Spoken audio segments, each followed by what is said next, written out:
बिस्मिल्लाहिर्रहमानिर्रहीम। अस्सलाम वालेकुम। आज 30 अगस्त बरोज़ मंगल हम बात करेंगे पाकिस्तान तहरीक इंसाफ के चेयरमैन इमरान खान की तरफ से जो इस्लामाबाद हाई कोर्ट का 5 रुकनी बेंच है उस पर भी एतराज़ उठाया गया है और उस हवाले से जो उनका लीगल राइट है और वो ये समझते हैं कि जो ऑनरेबल जजेस पहले ही अपना माइंड डिस्क्लोज़ कर चुके थे और जो इस्लामाबाद हाई कोर्ट के कायम मुकाम चीफ जस्टिस थे आमिर फ़ारूक साहब, उन्होंने ये वाज़े कर दिया था कि टीवी रूम में बैठकर जो ऑनरेबल जजेस थे उन्होंने कहा कि ये तौहीन अदालत की कार्रवाई होनी चाहिए। जो ऑनरेबल जजेस पहले ही समझते हैं कि तौहीन अदालत की कार्रवाई होनी चाहिए, वो बेंच में कैसे बैठ सकते हैं। बड़ा ही अहम एक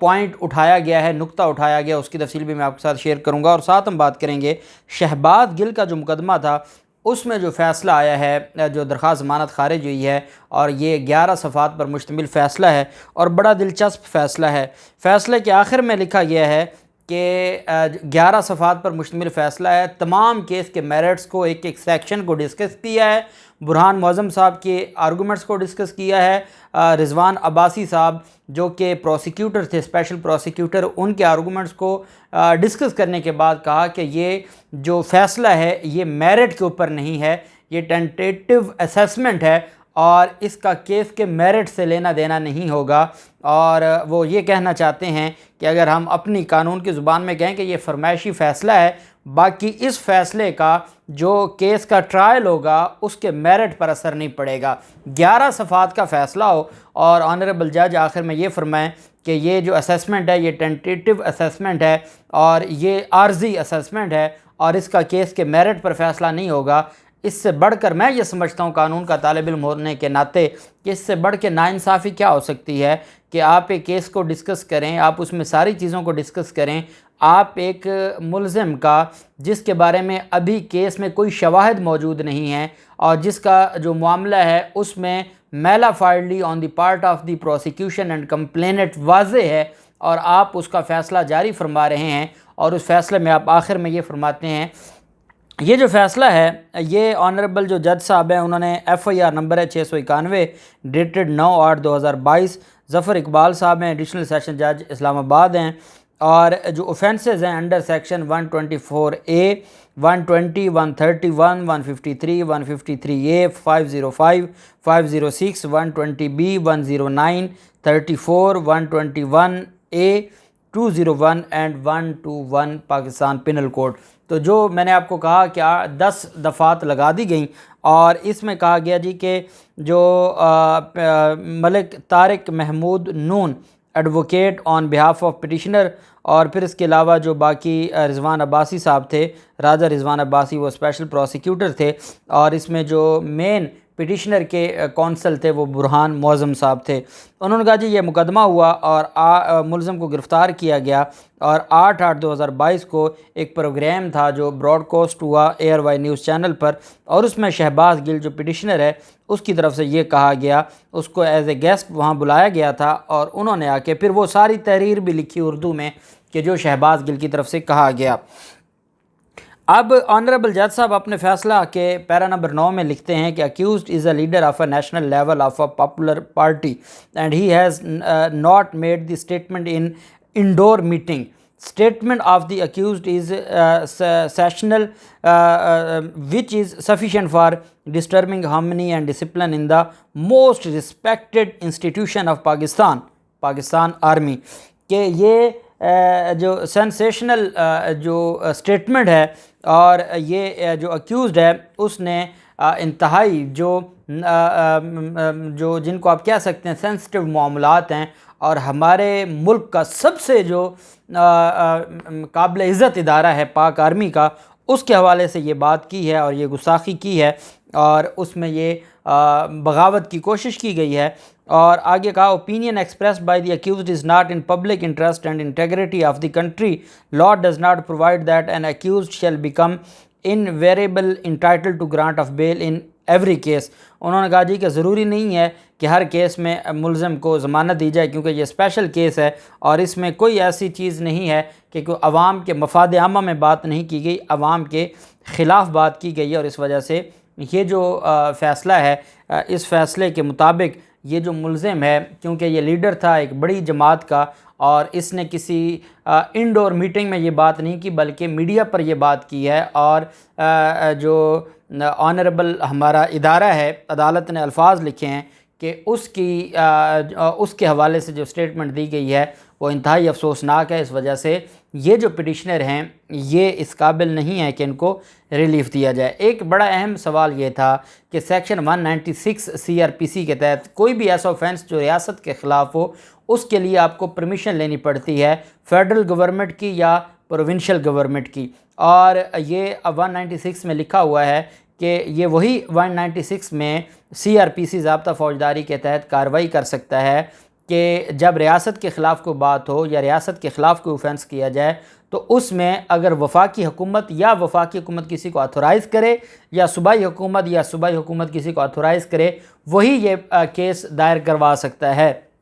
अदालत अपने फ़ैसले में कह रही है, जिसको मैं कानून की ज़ुबान में कहता हूँ ये फरमाइशी फ़ैसला है, कीपिंग इन व्यू, आखिर जो उन्होंने अपना फ़ैसला जो कंक्लूड किया, keeping in view opinion statement of the accused. अच्छा, ये भी बताया कि जो बुरहान मौज़म साहब थे उन्होंने कहा कि वो अपने अल्फाज वापस लेना चाहता है, वो माज़रत करने को भी तैयार है और उसकी इंटेंशन ये नहीं थी। आप उसका कंडक्ट देखें कि वो अपनी आर्मी के हवाले से, अपनी फ़ौज के हवाले से, हमारी अपनी रियासत के हवाले से वो कितना उसने मोहब्बत का इजहार किया। अब आप देखें ना कि एक बंदा है जिसकी सारी ज़िंदगी ही अपने इदारों से मोहब्बत में गुजरी, अपनी रियासत से मोहब्बत में गुजरी, और अगर वो गुफ्तगू कर रहा है और गुफ्तगू में वो अपने अल्फाज को ऐसे चूज़ कर बैठता है कि जिसकी बुनियाद पर यह कहा जा सकता है कि वो दुरुस्त नहीं है, तो उसका ये मतलब नहीं है कि उसकी सारी ज़िंदगी की जो मेहनत है उस पर पानी फेर दिया जाए और उसको अपने अल्फाज की वजाहत करने का मौका ज़रूर मिलना चाहिए। और अगर वो माजरत करना चाहता है तो अगर तौहीन अदालत हो जाए उसकी माजरत हो जाती है, तो इसी तरह अगर किसी ने इदारों की तौहीन की है, जो उसमें कोई मामलात ख़राब करने की कोशिश की है, उसके ऊपर भी माजरत हो सकती है। और ये बात उन्होंने लिखी है, लेकिन अदालत ने कहा है कि नहीं, ये जो केस है ये इस केस में ज़मानत नहीं हो सकती। आगे वह कहते हैं कि keeping in view opinion statement of the accused circumstances and above said provisions of law, prima facie the accused has at least committed the offence under section 131 PPC, कि और कोई ऑफेंस किया नहीं किया, सेक्शन 131 पाकिस्तान पिनल कोड के तहत offence ज़रूर किया है, कमिट किया है, which falls with in prohibitory clause of section 497, जो हमारा सेक्शन 497 है CRPC का ज़ाब्ता फ़ौजदारी का, उसमें लिखा हुआ है कुछ ऑफेंसेस ऐसे हैं जिनमें रोक दिया गया है कि आपने वहाँ ज़मानत नहीं देनी। तो अदालत कह रही है कि सेक्शन 131 भी उन्हीं में फॉल करता है। अब ज़मानत नहीं देनी, लेकिन अगर कुछ ऐसे सरकमस्टांसेस हों, ऐसी एविडेंस हो, तो उसकी बुनियाद पर ज़मानत मिल जाती है। जैसे कत्ल है, दहशतगर्दी का ऑफेंस है, ये सारे प्रोहिबिटरी क्लॉज में फॉल करते हैं, लेकिन अदालतें ज़मानत देती हैं। करप्शन जैसा केस जिसमें नैब में कानून ही कोई नहीं था ज़मानत का, उसके बावजूद अदालतें ज़मानत देती थी। तो इस वजह से ये जो अदालत की तरफ से ये कहा गया कि and no formality under section 196 CRPC is required for lodging FIR for the offence. और अदालत कह रही है कि ऐसे 131 सेक्शन 131 के लिए PPC के सेक्शन के लिए सेक्शन 196 CRPC के तहत कोई फॉर्मेलिटी पूरी करने की ज़रूरत भी नहीं है, परमिशन लेने की ज़रूरत भी नहीं है, और आप मुकदमा दर्ज कर सकते हैं। इन चीज़ों को नज़र रखते हुए उनके ख़िलाफ़ काफ़ी sufficient incriminating material is available on the record against the accused, therefore the bail petition is dismissed. आगे अदालत कहती है, it is made clear that all the observations made in this bail order are tentative in nature and will have no effect on merits of the case, कि जी merit of the case पे इसका कोई असर नहीं होगा और ये सिर्फ टेंटेटिव नेचर के हैं, जिसकी बुनियाद पर आप किसी की ज़मानत खारिज कर रहे हैं, किसी का जो हक़ है आज़ादी का वो आप ले रहे हैं। और आप ये फरमा दें, आखिर में 11 सफ़ात का फ़ैसला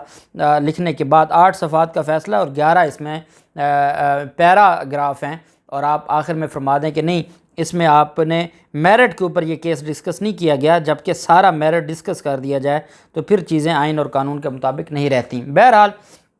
अब इस पर इस्लामाबाद हाई कोर्ट में चैलेंज होगा और इंशाअल्लाह इस्लामाबाद हाई कोर्ट से ज़मानत हो जाएगी। इमरान खान ने एडिशनल सेशन जज ज़ेबा चौधरी साहबा को जो मुबैना धमकी के मामले पर तौहीन अदालत की कार्रवाई थी उसमें जो अपना जवाब जमा करवाया है शोकाज, उसमें जो ऑनरेबल बेंच है उस पर भी एतराज़ उठाया है, जो उनका लीगल राइट है। इमरान खान ने तौहीन अदालत की समाअत करने वाले इस्लामाबाद हाई कोर्ट के बेंच के हवाले से कहा कि कायम मुकाम चीफ जस्टिस आमिर फ़ारूक साहब ने ऑब्ज़रवेशन दी जब उन्होंने वो नोट आया रजिस्ट्रार साहब की तरफ से, और जिसकी बुनियाद पर कायम मुकाम चीफ जस्टिस साहब ने बेंच बनाया और ऑब्ज़रवेशन दी, और उन्होंने कहा कि मामला टी रूम में,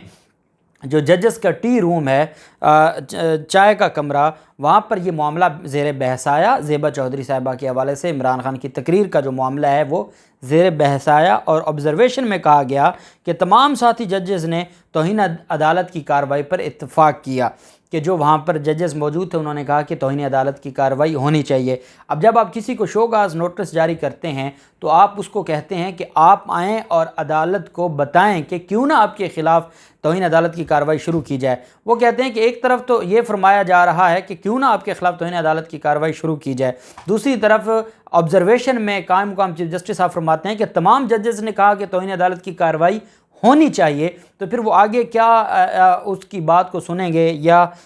उनके मामले के ऊपर कोई चीज़ों को देखेंगे। इमरान खान का कहना था ये बहुत संजीदा नौइयत की ज़ाब्ते की खिलाफ वर्जी है। मामले को पहले से जज करने वाले मुअज़्ज़ज़ जज साहिबान केस से अलग होने पर गौर करें, और क्योंकि उन्होंने मामले से पहले केस को जज किया है। इमरान खान ने अपने शोकाज़ नोटिस के जवाब में एक और अहम बात लिखी है और कहा है कि ये जो मैं जवाब जमा करवा रहा हूँ ये आर्जी जवाब है, क्योंकि मतहत अदालत का रिकॉर्ड मुझे नहीं मिल सका। महदूद मालूमात और